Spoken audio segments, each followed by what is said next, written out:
हिमाचल प्रदेश के पालमपुर नगर में एक धनी साहूकार करोड़ी मल अपने परिवार के साथ रहता था। परिवार में पत्नी सहित 4 बेटे और 4 बहुएं थीं। साहूकार की सबसे बड़ी बहू ज्योति चतुर और होशियार थी, जबकि करोड़ी मल के पुत्र और 3 छोटी बहुएं साधारण बुद्धि की थीं। इसलिए करोड़ी मल सबसे बड़ी बहू ज्योति पर सबसे ज्यादा विश्वास करता था। राजमहल में रसोई का सामान करोड़ी मल साहूकार के यहाँ से जाया करता था। एक बार महल में एक बड़ी दावत का आयोजन किया गया और करोड़ी मल को सारी सामग्री भेजने की जिम्मेदारी दी गई, मंत्री करोड़ी मल से। देखो करोड़ी मल, 3 दिवस के बाद महल में एक बड़े भोज का आयोजन है। महारानी ने इस भोज में बनने वाले पकवानों की सूची हमारे रसोइयों को दे दी थी, जिसके अनुसार उसने ये सामग्री की सूची तैयार की है। तुम ये सारी सामग्री महल में भिजवा देना और ध्यान रखना कि किसी भी चीज में कमी नहीं होनी चाहिए, ना तो सामग्री में और ना ही उसकी गुणवत्ता में। जी मंत्री जी, आज तक मैंने कभी आपको शिकायत का मौका दिया है भला? नहीं दिया है, इसीलिए आज भी तुम्हारे पास ये सूची लेकर आया हूँ। वैसे कुछ खास अवसर है क्या मंत्री जी महल में, जो इतनी बड़ी दावत की तैयारी हो रही है? हाँ, हमारी राजकुमारी के विवाह की बात चल रही है, जिसके लिए महाराज के करीबी मित्र व पड़ोसी राज्य सोनपति के महाराज अपनी महारानी व राजकुमार के साथ पधारने वाले हैं। अरे ये तो सच में बड़ा ही खास अवसर है। आप निश्चिंत होकर जाइए, मैं समय पर सारी सामग्री लेकर स्वयं महल में हाजिर हो जाऊंगा। मंत्री महल वापस चला गया और करोड़ी मल अपने बेटों और नौकरों की सहायता से महल में भेजी जाने वाली सारी सामग्री को एक तरफ रखवाने लगा। करोड़ी मल अपने नौकरों से, देखो ये सामान हमारी राजकुमारी के ससुराल से आए हुए मेहमानों के लिए भोजन बनाने में प्रयोग किया जाएगा, इसलिए हर सामान को रखने से पहले अच्छी तरह उसकी जांच पड़ताल कर लेना, ठीक है? कहीं कोई गलती ना हो जाए, ठीक है? सेठ जी, आज से पहले क्या कभी हमारे किसी भी ग्राहक ने गुणवत्ता से संबंधित कोई शिकायत की है? नहीं की है, फिर भी ये हमारी ही जिम्मेदारी बनती है कि हम अपने व्यापार की गुणवत्ता को बनाए रखने के लिए हर सामग्री की बारीकी से जांच पड़ताल कर लें। ठीक है सेठ जी, आपने जैसा हुक्म दिया है सारा काम वैसे ही होगा। नौकरों को भी अपने सामान की गुणवत्ता पर पूरा भरोसा था, क्योंकि जो सामान बाहर से आता उसे पहले साफ सुथरा करके बोरियों में भरा जाता। नगर के सभी लोग करोड़ी मल के द्वारा बिक्री किए जाने वाली सामग्री की गुणवत्ता की तारीफ करते थे। नौकरों ने सामग्री को रखने से पहले जांच पड़ताल की और सारी सामग्री महल से आई सूची के अनुसार तैयार कर दी गई। सेठ जी, सारी सामग्री महल जाने के लिए तैयार है और गाड़ियों में रख दी गई है। अब ये सामग्री लेकर महल कौन जाएगा? आपने ये तो बताया ही नहीं। आज सामग्री पहुंचाने मैं स्वयं महल में जाऊंगा।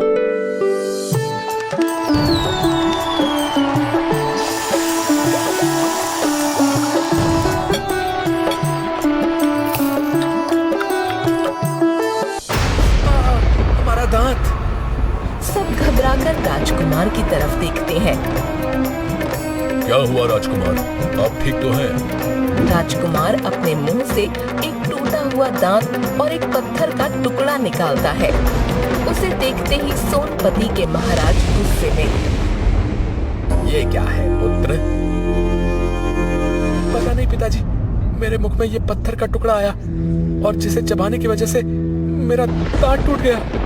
राजकुमार की बात सुनकर वहाँ उपस्थित कुछ लोगों को हंसी आ जाती है और ये देखकर सोनपति के महाराज और महारानी क्रोधित हो जाते हैं। क्या आपने हमें अपने राज्य में हंसी का पात्र बनाने के लिए बुलाया था? नहीं नहीं मित्र, आप ये कैसी बातें कर रहे हैं? बस बहुत हो गया। अब हम खुद को या अपने पुत्र को हंसी का पात्र बनते नहीं देख सकते। हम यहाँ से जा रहे हैं। चलिए महारानी, अब हम एक क्षण भी यहाँ नहीं ठहर सकते। नहीं नहीं मित्र, आप हमारी बातें सुने। हमने ये सब जानबूझकर नहीं किया है। और आप निश्चिंत रहिए, हम ये गुस्ताखी करने वाले को इसकी सजा अवश्य देंगे, और सजा भी ऐसी देंगे कि उसे जीवन भर याद रहे। पालनपुर के महाराज की किसी भी विनती का असर सोनपति के महाराज के ऊपर नहीं पड़ता और वो क्रोध में भरकर अपनी महारानी और राजकुमार के साथ अपने नगर लौट जाते हैं। मंत्री जी, हमने आप सबको सूचित किया था इस आयोजन के बारे में, फिर भी आप सबकी गलती की वजह से आज हमने न सिर्फ अपनी राजकुमारी के लिए एक अच्छा वर, बल्कि अपना एक अच्छा मित्र भी खो दिया है। इसका कारण जो भी है, हम उसे बहुत कठोर दंड देंगे। आप पता लगाइए ये सब कैसे हुआ, और हम कल सुबह राज्यसभा में अपराधी को अपनी आंखों के सामने देखना चाहते हैं। ये हमारा आदेश है। यदि आप ऐसा करने में असमर्थ रहे तो इसका दंड आपको भी भुगतना होगा। फिर क्या था, मंत्री ने अपने प्राण बचाने के लिए रसोइयों को पकड़ा। रसोइयों ने अपने प्राण बचाने के लिए साहूकार करोड़ीमल का नाम ले दिया।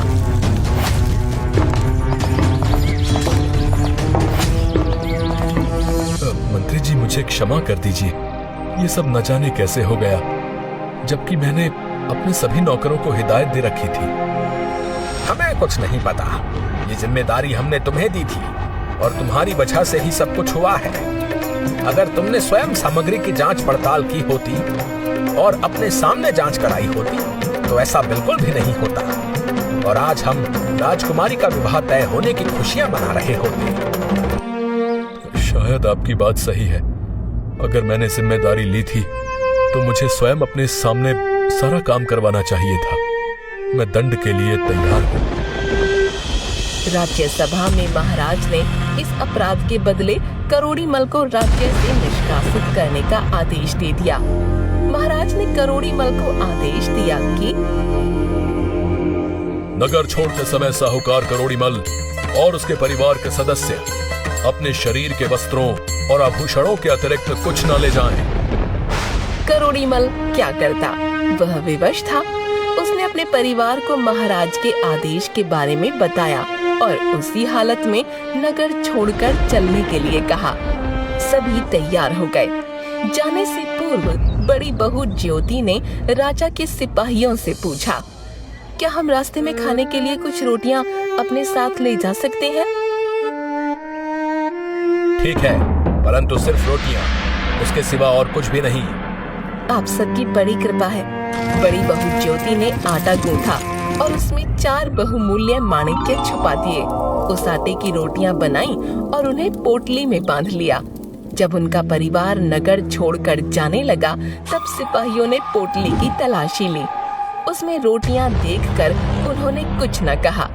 साहूकार करोड़ीमल और उसका परिवार नगर से निकल पड़े।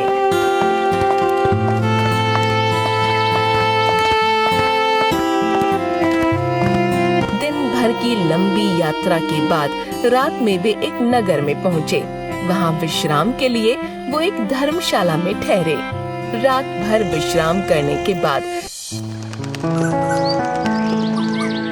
जब वे उठे तो साहूकार करोड़ीमल, तुम सभी अपने अपने आभूषण मुझे दे दो। उन्हें बेचकर मैं खाने पीने की वस्तुओं और वस्त्रों की कुछ व्यवस्था करता हूँ। तब बड़ी बहू ज्योति ने रोटियों में छुपाए माणिक्य में से एक माणिक्य देकर कहा, पिताजी, आपको आभूषण बेचने की आवश्यकता नहीं है। ये लीजिए माणिक्य, इसे बेचकर कुछ धन की व्यवस्था कर लीजिए। उस धन से रहने के लिए घर का बंदोबस्त हो जाएगा और खाने पीने की वस्तुएं भी मिल जाएंगी और साथ ही साथ आप व्यापार भी प्रारंभ कर सकेंगे। तुम ये माणिक्य अपने साथ ले आई, ये तुमने बहुत अच्छा किया। अन्यथा न जाने हम सबकी क्या स्थिति होती। मैं अभी इस नगर के सबसे बड़े जौहरी के बारे में जानकारी प्राप्त करता हूँ और उसके पास जाकर इस माणिक्य को बेचकर धन लेकर आता हूँ। तुम सब यहीं पर मेरी प्रतीक्षा करना। करोड़ीमल माणिक्य लेकर सबसे बड़े जौहरी का पता लगाता है और उसे माणिक्य दिखाते हुए कहता है, मुझे ये माणिक्य बेचना है। आप इसका क्या मूल्य दे सकते हैं? कृपया मुझे बताएं। बहुमूल्य माणिक्य देखकर उस जौहरी के मन में लोभ आ गया। वो माणिक्य हथियाने के बारे में सोचने लगा। जौहरी ने साहूकार करोड़ीमल से कहा, ये माणिक्य तो बहुत कीमती है। इसके लिए धन मुझे घर से मंगाना पड़ेगा। मैं अपने नौकर को घर भेजता हूँ। तब तक आप यहाँ आराम से बैठिए। उसने साहूकार करोड़ीमल को एक कमरे में रखी कुर्सी पर बैठने को कहा, जो कच्चे सूत की बनी थी और उस पर एक गद्दा रखा हुआ था। उस कुर्सी के नीचे एक छेद था जो सीधे तहखाने में जाता था। साहूकार करोड़ीमल जैसे ही कुर्सी पर बैठा, कच्ची सूत टूट गई और साहूकार छेद से होते हुए तहखाने में जा गिरा। जौहरी ने फौरन तहखाने का छेद पत्थर से बंद कर दिया और उसके ऊपर पहले के समान कुर्सी रख दी। फिर माणिक्य को तिजोरी में रख दिया। उधर धर्मशाला में सभी करोड़ीमल की प्रतीक्षा करते करते थक गए, मगर वह नहीं लौटा। तब बड़ी बहू ज्योति ने अपने पति को दूसरा माणिक्य देकर कहा, जाओ बाजार जाकर पिताजी को ढूंढो। अगर मिल जाए तो इस माणिक्य को वापस ले आना। यदि न मिले तो माणिक्य बेचकर खाने पीने का सामान और वस्त्र ले आना। ज्योति का पति माणिक्य लेकर बाजार चला गया। वहाँ उसने अपने पिता की तरह ही सबसे बड़े जौहरी का पता लगाया। लोगों ने उसे उसी जौहरी के पास भेजा जिसने उसके पिता को कैद कर लिया था। जौहरी के पास पहुंचकर ज्योति के पति ने माणिक्य जौहरी को दिखाया। सेठ जी, मुझे ये माणिक्य बेचना है। क्या आप मुझे इसकी सही कीमत बताएंगे? लगता है ये भी सेठ के साथ आया होगा। इसे भी उसी जगह पर ठिकाने लगाना होगा। आज का दिन तो बड़ा ही अच्छा है। मुझे बिना दाम दिए इतने महंगे और अनमोल माणिक्य मिल गए। वो भी दो। हाँ, बिल्कुल दे सकता हूँ तुम्हें इनकी अच्छी कीमत। तुम बिल्कुल सही जगह पर आए हो। लालची और धूर्त जौहरी ने उसके साथ भी वही किया जो उसके पिता के साथ किया था, और अब दोनों पिता और पुत्र जौहरी के तहखाने में कैद थे। जब ज्योति का पति भी वापस न लौटा तो उसे चिंता होने लगी। उसने स्वयं बाजार जाने का निर्णय लिया। अपने आभूषण बेचकर खाने पीने की चीजों और वस्त्रों की व्यवस्था कर परिवार वालों को दिया और उनसे कहा, मैं पिताजी और अपने पति को खोजने जा रही हूँ। जब तक मैं वापस न आऊँ, आप सब धर्मशाला के अंदर ही यहीं पर एक साथ रहना। हम में से किसी को भी खोजने बाहर न निकलिएगा। ज्योति ने अपने लिए सिपाही की पोशाक खरीदी और सिपाही का भेष बनाकर वो राजा के दरबार में पहुंच गई। महाराज, मैं एक बहुत गरीब परिवार से हूँ। हमारे पास ना तो जमीन है और ना ही पैसे हैं। घर को चलाना बड़ा ही मुश्किल है। मैं आपसे अनुरोध करता हूँ कि मुझे आप अपने दरबार में सिपाही की नौकरी दे दीजिए। ठीक है, तुम हमारे महल में पहरेदारी का काम कर सकते हो। कुछ दिनों तक सिपाही के रूप में ज्योति ने महल की पहरेदारी की। वहाँ उसे पता चला कि महल के पशुशाला में रोज रात एक राक्षस आकर उत्पात मचाता है। ज्योति राजा के पास जाकर बोली, महाराज, मुझे पशुशाला की पहरेदारी की आज्ञा दे दीजिए। क्या कहा तुमने? पशुशाला? क्या तुम्हें मालूम नहीं कि पशुशाला में रोज रात को एक राक्षस जाकर उत्पात मचाता है? मुझे पता है महाराज, इसीलिए मैं आपसे पशुशाला की पहरेदारी की आज्ञा मांग रहा हूँ। पहले तो राजा हिचका, पर बाद में उसे अनुमति दे दी। पशुशाला से कुछ दूरी पर जंगल के रास्ते में एक ऊंचे पेड़ पर ज्योति सिपाही के भेष में चढ़कर बैठ गई। रात होने पर उसने देखा कि जंगल की तरफ से एक बड़ा सा भैंसा सींग उठाए महल की तरफ भागा आ रहा है। वो समझ गई कि यही वो राक्षस है। जैसे ही वो भैंसा उस पेड़ के नीचे से गुजरा जिस पर ज्योति बैठी हुई थी, वो दोनों हाथों में तलवार लिए नीचे कूद पड़ी और सीधे भैंसे के ऊपर गिरी। भैंसे पर गिरते ही तलवार की तेज वार से भैंसे का सिर काट दिया।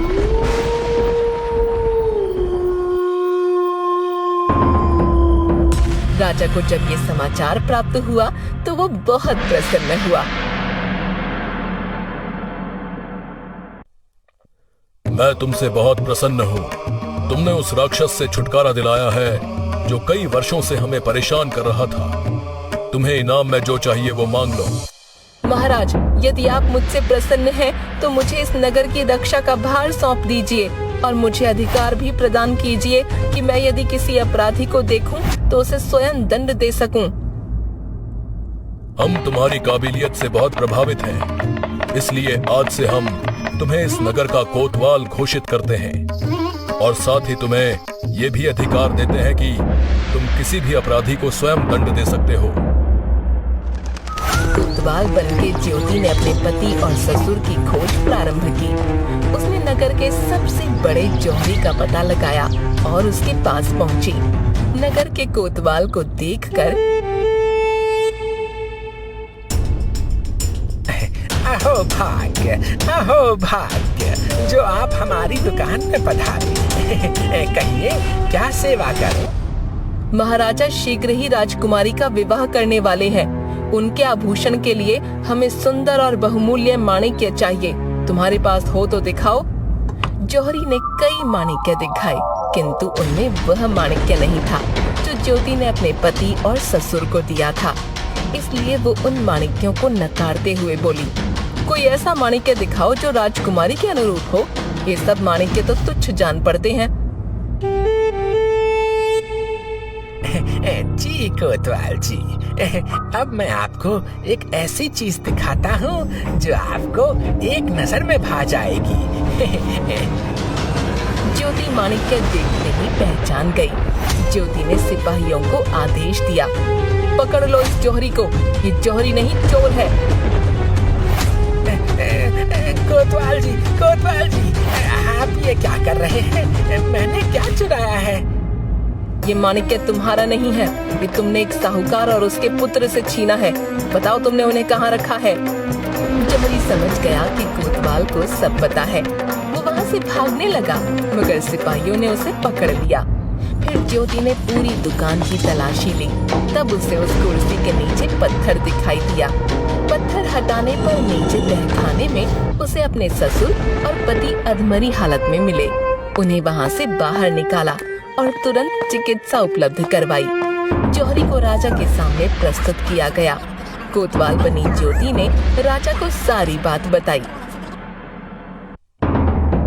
इस दुष्ट जौहरी को कैद में डलवा दिया जाए। महाराज, मुझे क्षमा कर दीजिए, परंतु मैं आपको एक सत्य और बताना चाहूँगा। कौन सा सत्य?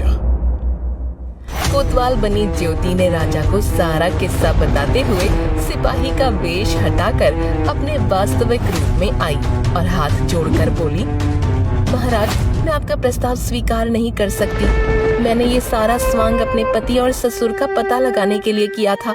मुझे क्षमा करें। राजा ज्योति की बुद्धिमत्ता और बहादुरी देखकर चकित भी था और प्रसन्न भी। उसने ज्योति को क्षमा कर दिया और उनके परिवार को अपने नगर में बसने की अनुमति दी। साथ ही साथ नया व्यापार आरंभ करने में भी हर संभव सहायता दी।